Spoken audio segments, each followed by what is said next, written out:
Então, oficialmente começamos nossa sexta aula, né, de língua hebraica. Eu tinha prometido para vocês que a gente ia começar, né, do Summer, que foi a nossa última consoante que a gente viu na semana passada. Estamos ainda chegando ao finalzinho, gente, do processo de alfabetização. Né? A gente está quase terminando o alfabeto hebraico e já com um vocabulário bacana, né? A gente tem crescido cada aula em vocabulário, não apenas como uma alfabetização de conhecer o alfabeto, mas como aplicar já o alfabeto nas palavras. Então, a gente já tem, além desse conhecimento, a gente tem também o vocabulário que tem crescido ao longo das nossas aulas. Nós falávamos sobre algumas consoantes, e essas consoantes trouxeram para a gente algumas novidades em relação àquilo que a gente já estava vendo. Então, vamos pegar o resumo da ópera do que a gente já trabalhou até agora. Então, olhando no sentido do alfabeto, nós começamos estudando a consoante Aleph, que não tem som e tem um valor numérico 1, Aleph.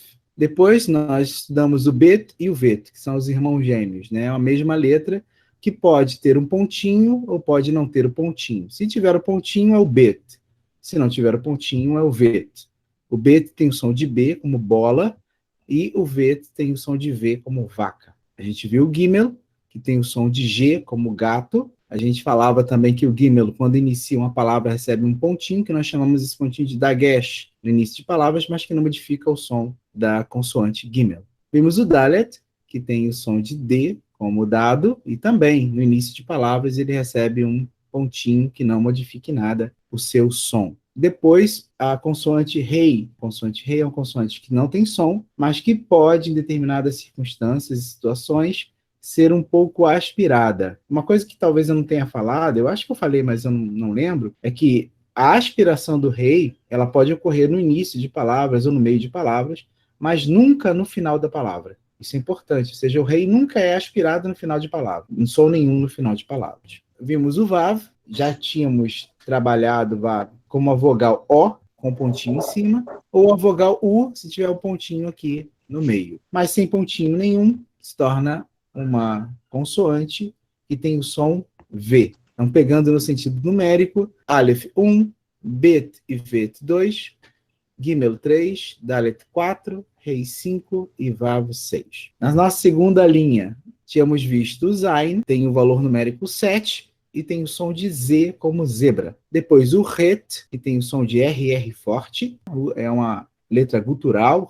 Vimos também o Tet, que tem o som de T, e o Yud, que tem o som de I, mas é uma consoante em hebraico. Até aqui nós temos 7, 8, 9 e 10 no sentido numérico. Falávamos que depois do Yud, as letras elas vão ter uma sequência numérica decimal. Então, 20, 30, 40, 50, assim por diante. Aí a gente começou nessa nova sequência numérica com o Kaf e o Raf, que são consoantes gêmeas também. O Kaf tem o som de K, ou seja, tem um pontinho, é Kaf. Sem o pontinho, o Raf, som de RR. Kaf, som de K ou C, Raf, som de RR forte, igualzinho ao Het. É o mesmo som do Het. Mas essa consoante trouxe também uma outra novidade para a gente, que é a forma final de uma consoante. Algumas consoantes em hebraico, elas terão uma forma natural e uma forma final. E a gente viu que o Kaf e o Raf têm uma forma final, que é essa forma aqui, né, que parece um Dalet. O que vai ser a diferença do Raf final para o Dalet? É que ele vai ser compridão aqui embaixo, ó, desce a linha da pauta. Ok? Se tiver um pontinho aqui, é Kaf final. Nós falávamos que a palavra final em hebraico é sofit. Então, a gente chama essas letras de letras sofit. Então, é o Kaf, sofit, se tiver um pontinho aqui. E se tiver dois pontinhos, né, se tiver aquele shivá aqui no meio, é o Raf, sofit.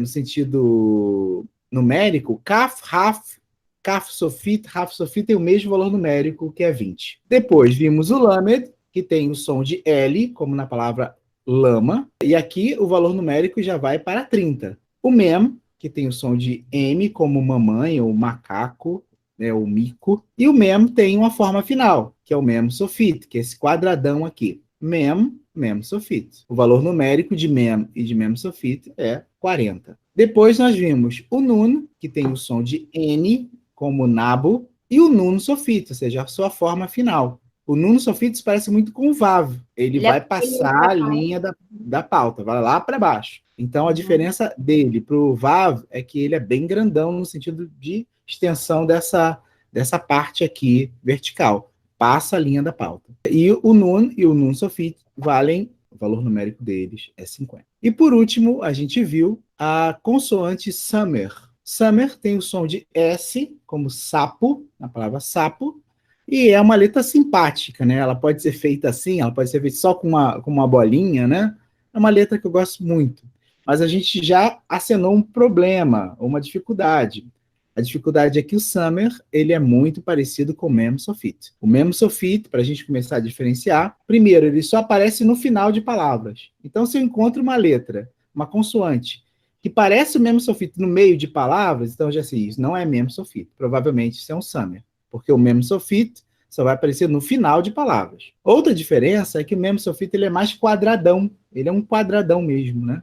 Enquanto o Samer ele tem cantos mais arredondados. Então tem que ficar atento a esses detalhezinhos. No início pode ser um pouco difícil, mas a gente acaba se acostumando aos poucos com essas características que dão identidade para as consoantes. E foi aí que nós paramos na aula passada. Retomando aí, então o Samer foi a nossa última consoante, e a gente falava que ele pode ser feito assim, mais arredondado com uma franjinha, ele pode ser feito uma bola inteira, né? Sem franjinha nenhuma. Tudo isso, todas essas versões aí, é a versão da mesma consoante Samer. A diferença entre o Samer e o Mem Sofit. Enquanto o Samer ele é mais arredondado, o Mem Sofit aqui ele é mais quadrado. Começando então, né, matéria nova, né, a gente tinha lido essas 3 palavras, acho que foi a última coisa que a gente fez na aula passada. E aí a gente começava a pensar sobre relações, né, que a gente encontra entre o som, né, e o sentido das palavras. Em hebraico, nós vamos seguir uma espécie de padrão sonoro que vai ajudar a gente a identificar que tipo de palavra é aquela. Alguns padrões como im e a, por exemplo, susim, esse im no final de palavras, geralmente é um indicador de plural masculino. Então, se a palavra termina em im, coça o meu ouvido, como falei semana passada, dica, né, sonora de que eu estou falando sobre uma palavra plural masculina. Então, susim, cavalos. A palavra básica é sus, que é cavalo, e aí eu tenho susim, cavalos. Agora, olhando essa palavra do meio, que é terminada em a-rei, um kamates mais um rei, um a-rei, esse som a no final de palavras indica, de alguma forma, para a gente, palavras no singular feminino. Então, se sus é cavalo, sussá é égua, singular feminino. Sus, cavalo, sussá, égua e sussim, cavalos. Então, essas marcas vão aparecer em outras palavras, em verbos também. Então, sempre ela vai indicar a mesma coisa. Singular feminino, se for a rei, im, se for plural masculino. Então, hoje nós começamos com uma nova consoante. Essa consoante também é uma consoante simpática e fácil de fazer. Essa é a consoante Ain. Ain. O Ain, ele é uma consoante que, assim como o Aleph, não tem som. Vai funcionar da mesma forma que o Aleph. Ela não terá som. O que vai dar som ao Ain é a vogal que vai estar conectada a ela. Se for um A, o som da sílaba vai ser A. Se for I, o som da sílaba vai ser I. Então, a consoante em si não tem som nenhum. E o valor numérico dela, gente? Então, 70. 70. O Ain vale 70. Esse é o valor numérico da consoante Ain. Reparem aí, né, nessas 3 formas de escrever o Ain. Eu sempre gosto da forma mais simples possível, né? Eu acho que a forma mais simples é essa aqui. Parece Y. Parece o Y, né? Parece o Y. Mas não tem som de I, tá? Não tem som nenhum. Para fazer o Ain, eu faço primeiro uma curva, né? Uma reta que depois termina com uma curva e depois uma outra reta que conecta aqui, ó, próximo do final da letra. É bem fácil.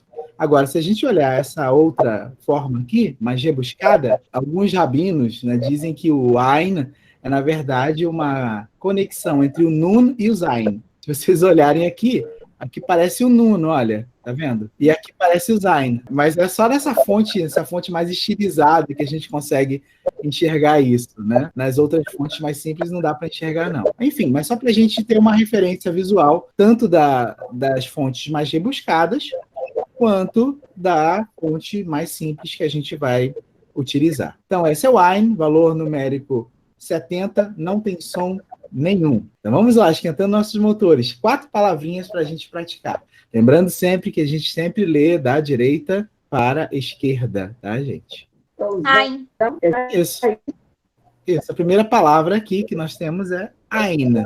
É o nome da letra, é o nome da consoante. Ain. Ain. Só que Ain, em hebraico, também significa olho.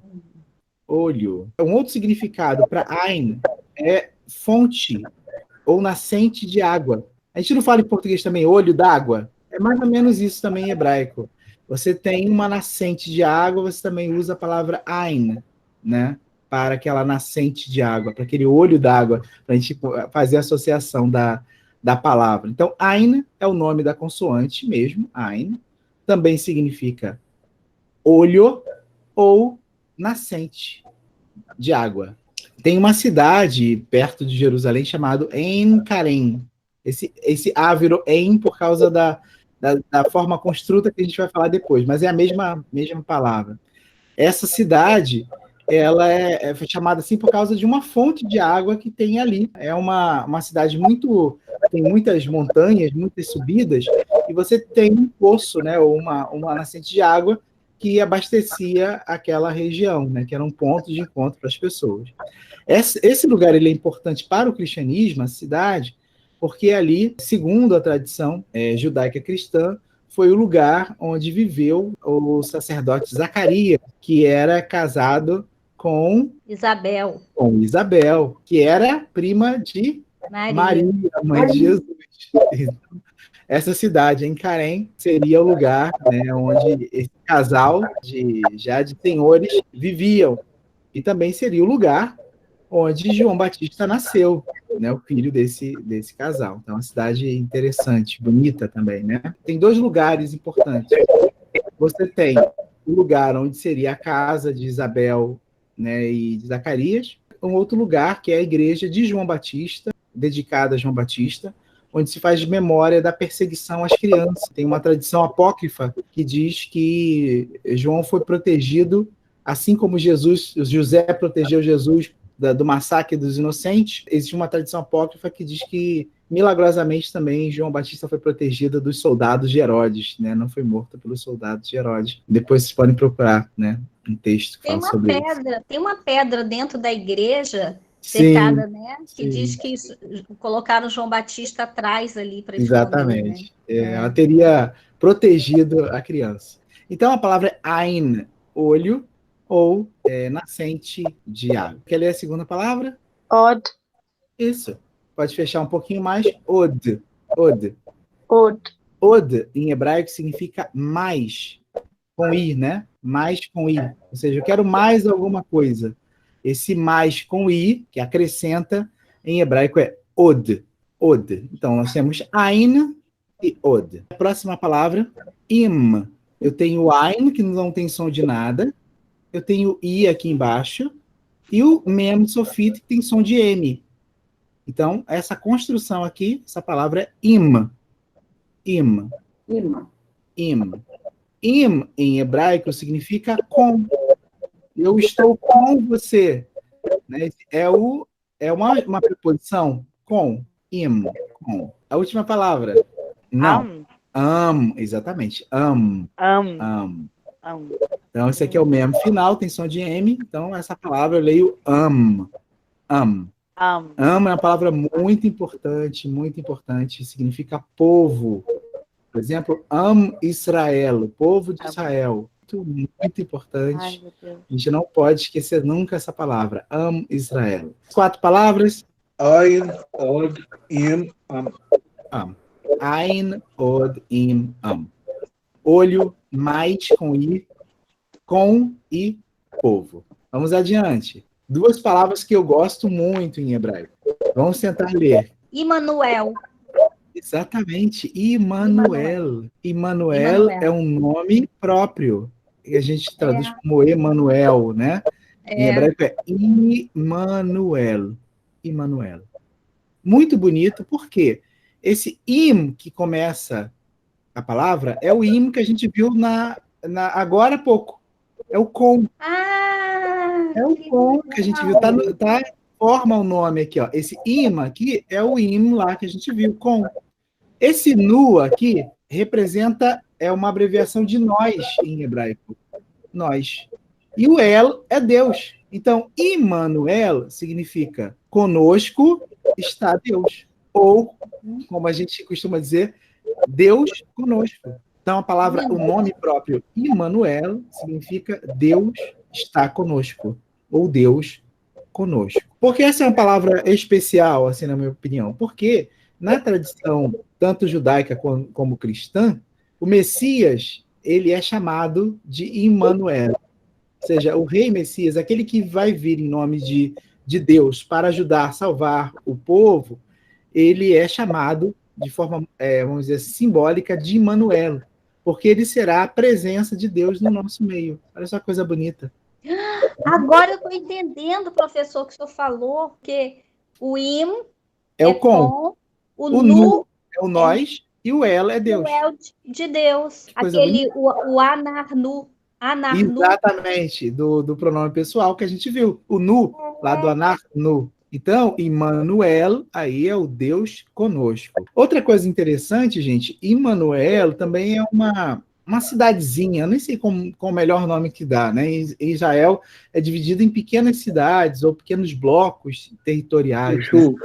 Né? Exatamente, Yishuv. E tem né, um desses blocos, esses Yishuv, né, esses assentamentos, né, que se chama Immanuel, que fica na região da Samaria, né, por centro-norte lá de Israel, mais ou menos. E é uma cidade interessante porque ela foi colonizada final da década de 40, 50, né? É formada por uma comunidade ortodoxa, bem ortodoxa. Algumas pessoas dizem que é o segundo Meah Sharim, né? Em Jerusalém você tem um bairro ultra-ortodoxo, que é Meah Sharim, onde você tem aqueles judeus, né, bem, né, no sentido religioso, bem radicais. Do centro-norte você tem Immanuel também, que é uma comunidade ortodoxa bastante grande, né? Quase 2.000 pessoas ou mais, né, que moram nessa região. Então, e a outra palavra? Amud. Isso, exatamente. Amud. Amud. Amud, eu tenho dois significados, né? Amud, ele geralmente é usado para indicar a página de um livro, Amud. Ou Amud pode ser também coluna. Por exemplo, um livro que tem muitas colunas, né? Ou um texto que tenha muitas colunas. Ou mesmo uma colunata, vamos pensar assim. No sentido arquitetônico, pode ser chamado de Amud também. Então, você pode ser página ou coluna. Muito bem, vamos seguindo. Então, vimos aí, né, o Ain. Na sequência das consoantes em hebraico, nós temos agora outra consoante gêmea, que é o pei ou fei. Pei, se tiver o pontinho, é o pei. Se não tiver o pontinho, é o fei. Essa consoante, ela tem o som de P, se tiver o pontinho. Se for pei, então de P. E se não tiver o pontinho, ela passa a ser chamada de fei, com som de F, como na palavra faca. Então, pei, som de P, como no pato, com pontinho, e sem o pontinho, fei, som de F, como faca. Qual o valor numérico de pei e fei, gente? 80. 80. Então, o Ain valia 70 e o pei 80. Então, olhem aí um pouquinho, parem um pouquinho para observar. Eu coloquei algumas fontes diferentes do pei e do fei. E aí vocês observem, né, que essas fontes, vocês têm aquelas fontes, tem uma fonte, por exemplo, essa aqui, mais rebuscada, né, cheia de detalhes. Você tem uma fonte mais discreta, né, meio arredondada, assim. E você tem essa fonte um pouco mais quadrada. Tanto faz, gente. Tem até uma outra forma de fazer o pei ou fei, que eu coloquei na apostila. São retas. Eu vou fazendo retas assim, né, nem faço nada circular. E também formo o pei da mesma maneira. Qual é a característica do pei? É essa curvinha aqui, ó, voltada para o centro. Isso aqui não pode faltar no pei. Essa curvinha aqui, ó, vou botar aqui embaixo, dá para ver. Essa curvinha ela é muito importante, voltada para o centro da letra, é o que dá identidade para o pei. Se eu tiro essa curvinha, essa parte daqui, o pei vai ficar igual o kaf.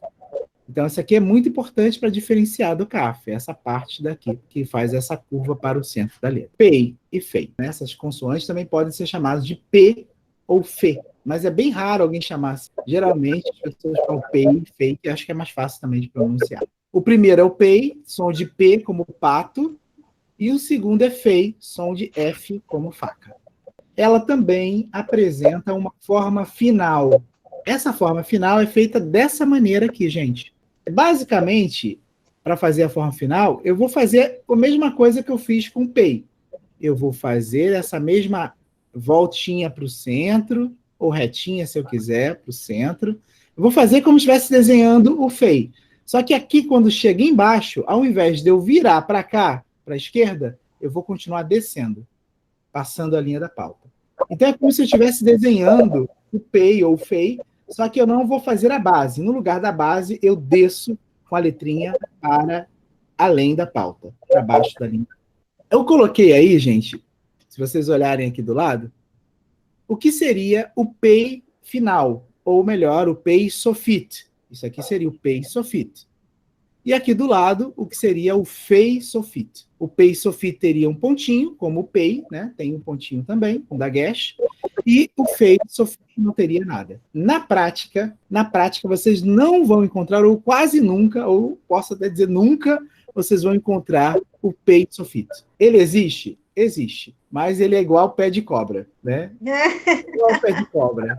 No hebraico bíblico, ele existe. Eu acho que ele tem uma única ocorrência no hebraico bíblico, se eu não me engano. Quase que não existe, inexistente. Agora, já o fei, sofit, ele aparece muito. Então, a gente costuma dizer que quando aparece essa forma final, sofit, geralmente é o fei sofit. No hebraico moderno, eles radicalizaram essa história e disseram, olha, não existe pra gente pei sofit. Vão acabar com esse pei sofit. Então, no hebraico moderno não tem pei sofit. Não tem. Só tem fei sofit. Então, se aparecer essa forma aqui, sempre vai ser o som de F, né? O som do fei. E se eu quiser, né? Aí é uma dúvida, né? Isso no hebraico moderno que acontece. E se eu quiser escrever uma palavra que tem o som de P no final, o que eu faço no hebraico moderno? Eu vou colocar o pei normal no final da palavra. Né? Isso acontece no hebraico moderno. Se eu quero ter, por exemplo, uma palavra estrangeira, Philip, P no final mudo, como é que eu faço esse som de P mudo? Eu vou colocar o pei normal no final da palavra. Isso no hebraico moderno, tá, gente? No hebraico bíblico, eu posso ter o pei sofit ou posso ter o fei sofit, mas como eu falei, quase nunca ou nunca vocês vão encontrar o pei sofit também no hebraico bíblico. Por que eu falo isso? Porque tem algumas pessoas que dizem que não existe, não existe pei sofit, só existe fei sofit. Ele existe, sim, é muito raro, né? Muito raro. Então, voltando, pei e fei, P e F, e pei sofit e fei sofit. 4 palavras. Pilo. Exatamente. Pilo. Pilo. Esse L é bem pronunciado, é uma consoante bem pronunciada. Pilo. Você coloca a pontinha da língua na sua boca. Pilo. Pilo em hebraico significa elefante. A palavrinha tão pequena, bicho tão grande. Segunda palavra. Sefel. Isso, sefel. Sefel em hebraico. Sefel, em hebraico é xícara. Xícara. Quer ler a próxima? Sof. Daí vem a palavra sofit. Sof, em hebraico, quer dizer fim. Sof. Fim. Sofit, final. Então, pil, elefante. Sefel, xícara. Sof, fim. E a última palavra aqui? Kesef. Isso, kesef. Kesef. Professor, sim. Como é uma palavra segolada, Isso puxa agora. o acento para o início da palavra, exatamente. Né? O que é uma palavra segolada, gente? Essa palavra kesef é uma palavra segolada. Uma palavra segolada nada mais é do que eu tenho um segolo em uma sílaba e na próxima sílaba eu tenho de novo o segolo. Então, quando isso acontece, né, esse fenômeno, né, de 2 sílabas seguidas com a vogal segolo, a primeira sílaba ela é acentuada e mais aguda. Então, ao invés de ser kesef, é kesef. A acentuação fica aqui na primeira sílaba, kesef. O que significa a palavra kesef?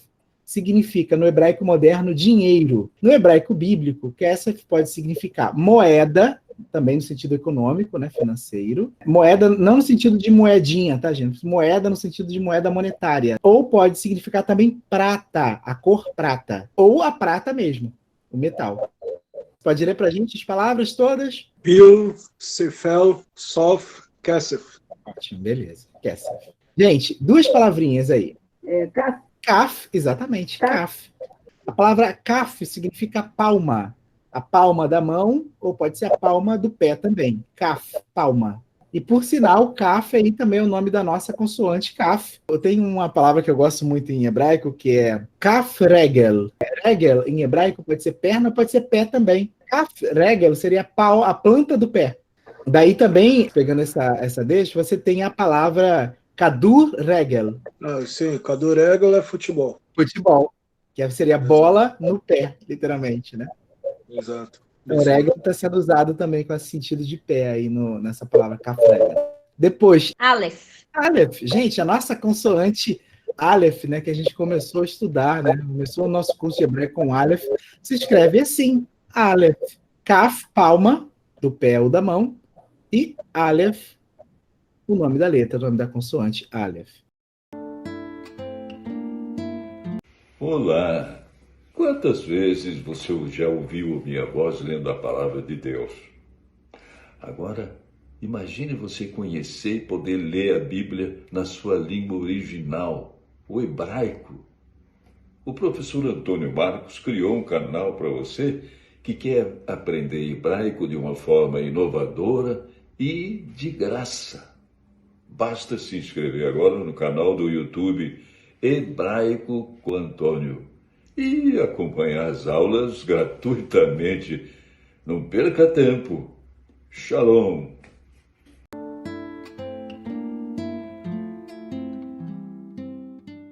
Então, agora uma pausa cultural, rapidamente, né? Falar um pouco sobre o dinheiro em Israel, né? Como a gente usa no Brasil, em Israel se usa notas e moedas. Cédulas em hebraico, elas se chamam, né? O dinheiro em Israel se chama shekel. Shekel. E é bem interessante, é por isso que eu quis fazer esse adendo cultural.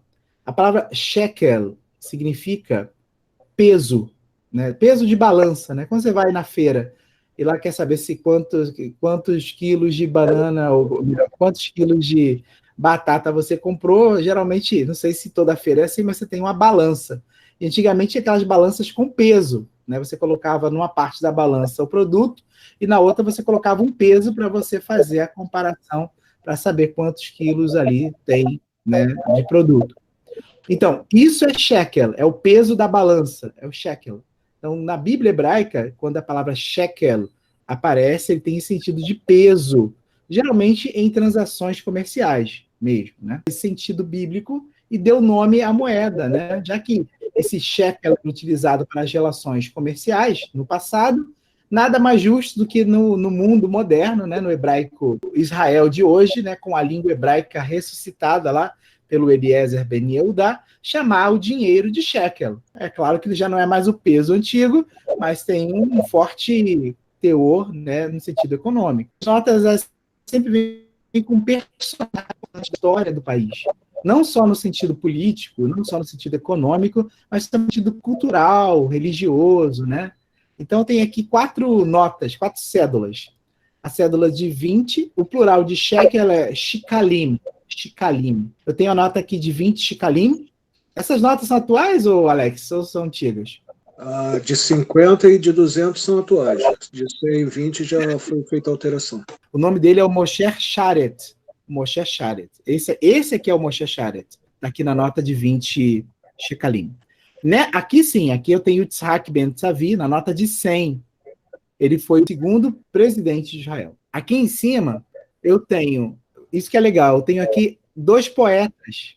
Eu tenho o Natan Alterman, que é um poeta muito importante, né, na tradição judaica. Ele foi um poeta e romancista. E aqui, nessa nota de 50, shekalim, eu tenho o nome difícil, Shaul Tishnirovsky.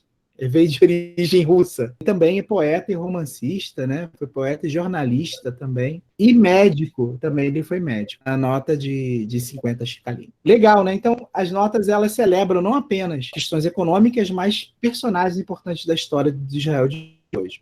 Outra coisa legal são as moedas. Nas moedas, né, você vê que eu tenho moedas partindo de 10 centavos, isso aqui são 10 centavos, meio shekel, 1 shekel, 2 shikalim, 5 shikalim e 10 shikalim. E o legal dessas moedas, gente... 10 agorot e hetze agorot.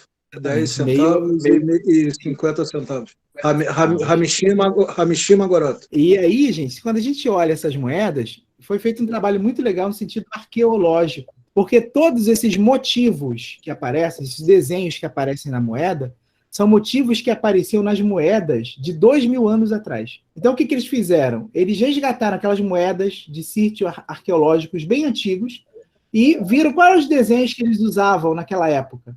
E o que eles fizeram?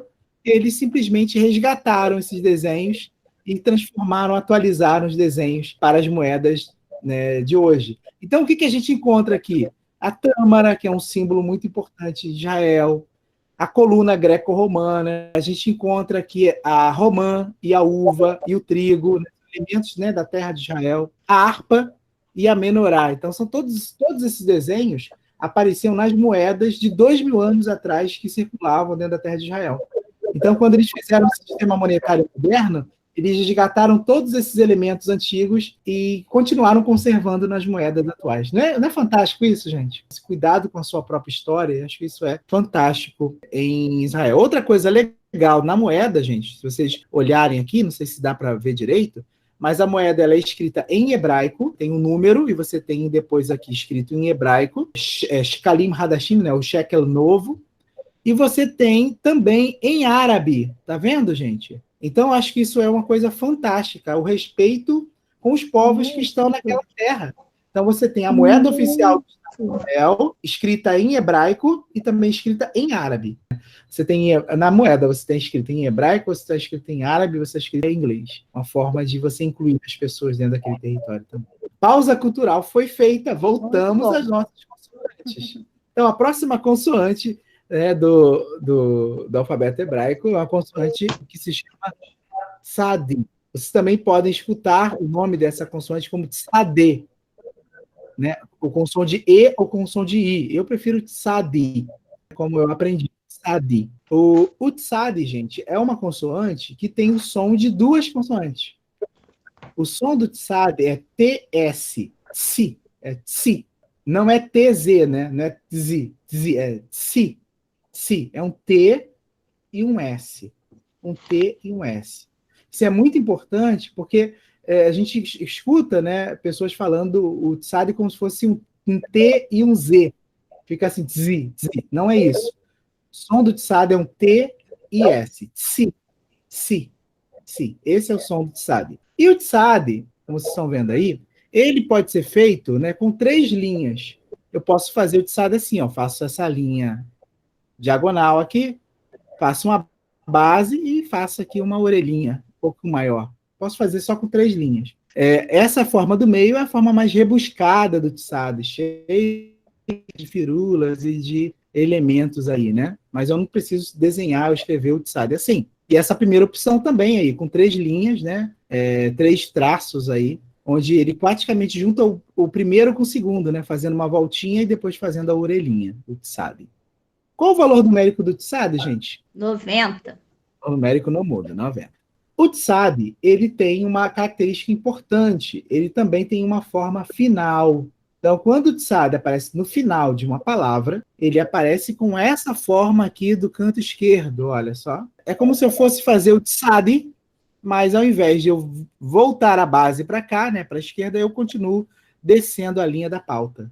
Então, não é difícil de fazer, lembra, inclusive, né, o Tsadi mesmo, só passa a linha da pauta.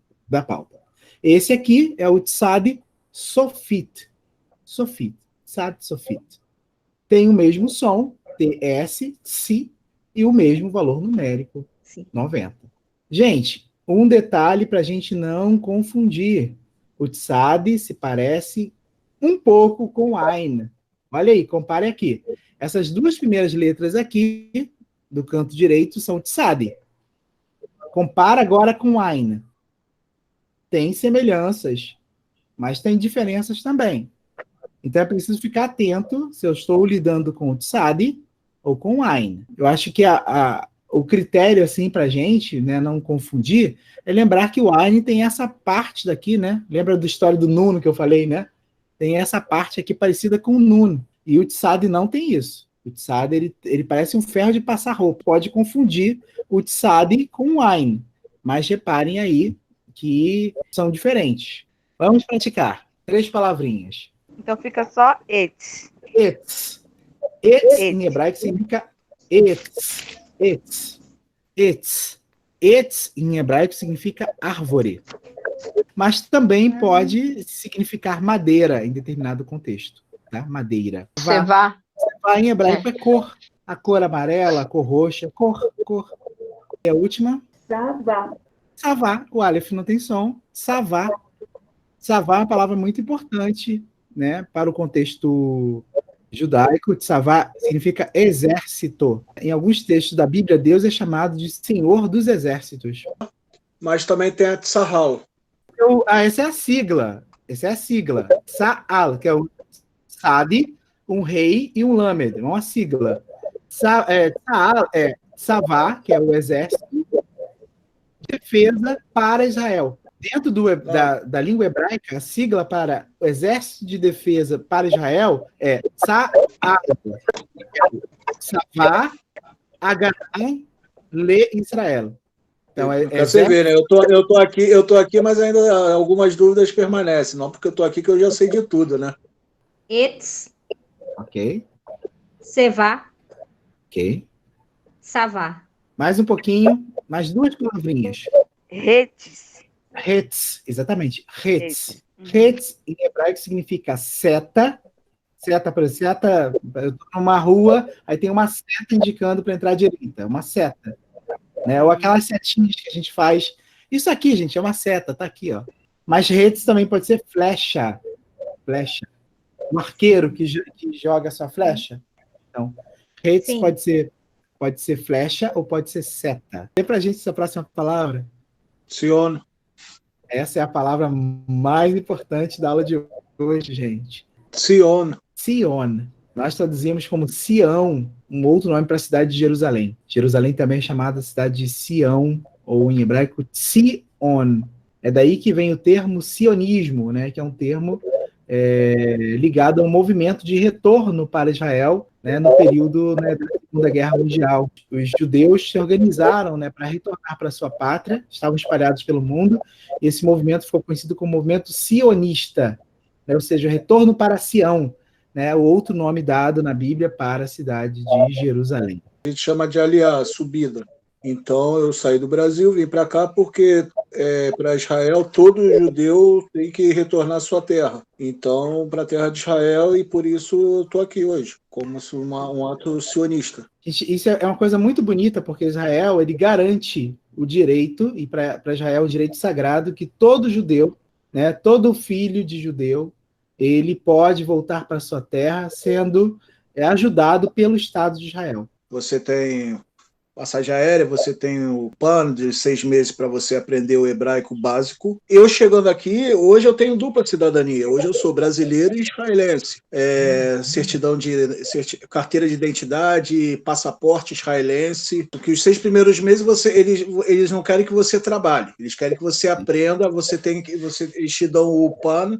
Então, eles te dão uma ajuda. No meu caso, eu vim para cá sozinho. Tem uma tabela, né? Onde quem vem sozinho, vem só casal, vem casal com filhos, a quantidade de filhos, aí existe um valor que durante esses 6 meses o governo te dá essa ajuda de custo. E moradia, você pode ir para os mercazei clitar, que são os centros de absorção, e depois disso você começa a ter uma vida de cidadão normal.